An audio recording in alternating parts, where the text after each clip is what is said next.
Hai guys, selamat datang di channel YouTube Tahu Banyak. Banyak yang menilai kalau sifat orang kota itu individualistik ya. Mereka kadang nggak tahu atau nggak mau tahu tentang apa yang dikerjakan orang di sekelilingnya. Mereka suka nggak tahu tetangga sebelahnya sedang sakit atau sedang kesusahan, namun lebih banyak tahu tentang kabar orang-orang yang jaraknya jauh darinya. Kira-kira kalimat itu gambaran dari film Daremo Shiranai yang artinya tidak ada yang tahu. Daremo Shiranai adalah film Jepang yang dirilis pada tahun 2004, diangkat dari kisah nyata tentang kasus penelantaran anak di Tokyo yang terjadi pada tahun 1988 yang kala itu sempat menghebohkan dan menyita perhatian publik. Cerita tentang seorang ibu bersama 4 orang anaknya tinggal di sebuah apartemen kecil di Tokyo. 5 orang anak itu ternyata memiliki 5 bapak yang berbeda. Satu anak, yaitu anak ketiga, meninggal saat dilahirkan. Sang ibu mengurus keempat anaknya sendirian tanpa bantuan seorang ayah. Saat kasus ini mencuat, nama dan identitas keempat anak itu sudah dipublikasikan. Dalam film ini, anak itu diberi nama Akira, Kyoto, Shigeru, dan Yuki. Balik lagi ke cerita, peraturan di apartemen ini hanya boleh diisi oleh 2 orang saja, yaitu sang ibu dan anak pertama si Akira ini. Anak keempat, Shigeru, dan anak kelima Yuki, masuk ke apartemen dengan sembunyi di dalam koper pada saat pindahan. Anak kedua, Kyoto, masuk ke apartemen pada malam hari. Mereka tak boleh keluar apartemen, bermain, apalagi sampai ketahuan oleh si pemilik apartemen. Sebagai catatan, tidak ada satupun dari anak itu yang bersekolah. Sang ibu masih tinggal bersama mereka sampai beberapa waktu. Itu pun seringnya pulang sampai larut malam. Hingga akhirnya, sang ibu benar-benar meninggalkan mereka karena menikah lagi dan hanya mengirimkan uang yang dititipkan pada Akira, anak sulungnya. Uang sebesar 500.000 yen itu digunakan untuk pengeluaran sehari-hari dan kebutuhan tagihan di apartemennya. Dan gilanya, anak-anak tersebut ditinggalkan selama 9 bulan. Ya nggak cukup lah, biaya hidup di Tokyo itu kan mahal. Uang tersebut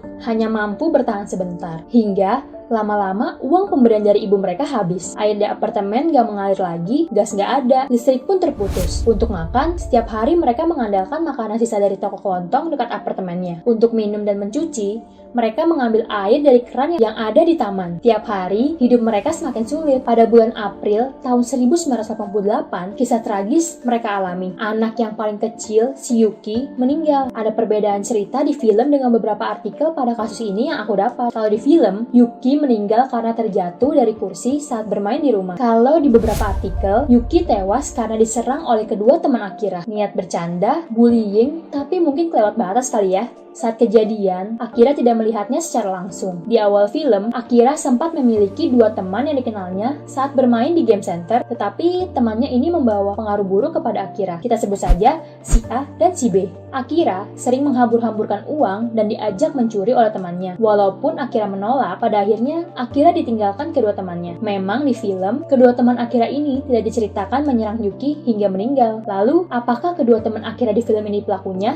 Gak ada pembahasan rinci mengenai hal ini. Yang pasti, aku meyakini Yuki meninggal karena diserang bukan terjatuh dari kursi seperti di film. Sebagai hasil dari pemberitaan nasional dan luar negeri, akhirnya sang ibu menyerahkan diri pada bulan Juli tahun 1988. Film Daremo Shiranai memang mengangkat kisah nyata ini dengan sangat sempurna, menyajikan kesedihan dan sisi gelap Jepang pada waktu itu. Tetapi, kisah nyatanya jauh lebih gelap daripada filmnya. Pada bulan Juli tahun 1988, saat kasus penelantaran anak ini terungkap, pihak berwenang langsung memasuki apartemen tempat anak-anak itu tinggal dan menemukan Akira anak pertama, Kyoto anak kedua, dan Shigeru anak keempat. Mereka juga menemukan tubuh anak ketiga yang meninggal saat dilahirkan, tapi tidak menemukan Yuki anak kelima di apartemen itu. Shigeru ini mengalami kekurangan gizi yang parah.